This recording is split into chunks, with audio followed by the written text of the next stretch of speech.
Le cerveau est un émetteur et un récepteur de fréquences. Concept numéro 106 tiré de mon livre 200 concepts pour mieux réussir.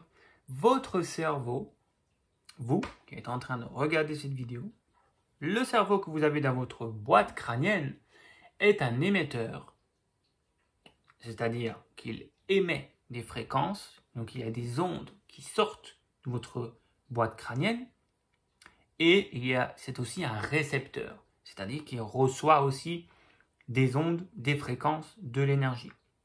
C'est prouvé par Einstein et Edison. Ce n'est pas quelque chose de farfelu que j'invente, c'est prouvé scientifiquement. Ça ne se voit pas, mais tout comme l'électricité, ça ne se voit pas. Le courant qui passe dans le fil électrique, on ne le voit pas, mais on sait qu'il est là. Mettez le doigt sur la prise et vous verrez que c'est là. Et non, ne faites pas ça. Hein. Je rigole, ne faites surtout pas ça. Mais bon, vous avez compris que l'électricité, ça existe même si on ne la voit pas.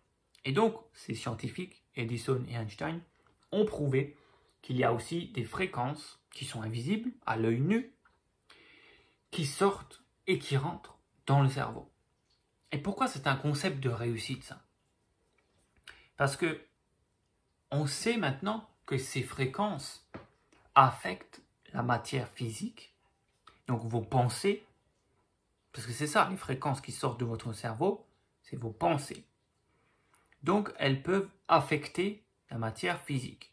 Par exemple, si je prends ce crayon et que j'ai des pensées, je ne sais pas, des pensées positives, des pensées d'amour envers ce crayon, eh bien, au niveau microscopique, sa vibration aura été impactée.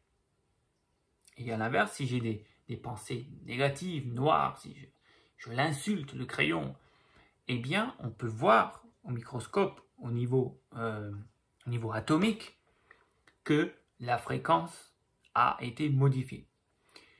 Ça a aussi été prouvé par Masaru Emoto. Voilà. Et allez voir sur Internet, il y a les preuves scientifiques. Donc, vous pouvez affecter la matière physique. Ça, c'est une chose. Mais, vu que vous avez un émetteur, c'est comme une radio en fait, vous émettez avec votre cerveau, mais les autres cerveaux qui sont autour sont des récepteurs. Donc, les autres personnes peuvent recevoir vos pensées, votre champ d'énergie, vos fréquences que vous émettez avec votre cerveau. Donc, la télépathie, par exemple, ça marche. Maintenant, avec la physique d'aujourd'hui, on comprend qu'il y a vraiment une pensée qui sort de la tête et qui peut être reçue et captée par un autre cerveau. Lisez mon livre pour avoir plus de détails là-dessus, 200 concepts pour mieux réussir. Et puis inscrivez-vous aussi dans Lumière d'avenir, la voie de la réussite, c'est gratuit et je vous donne accès à une dizaine d'heures de live en vidéo pour approfondir encore plus ces concepts. Il suffit de cliquer sur le premier lien qui se trouve sous cette vidéo et d'inscrire votre adresse email pour y accéder gratuitement.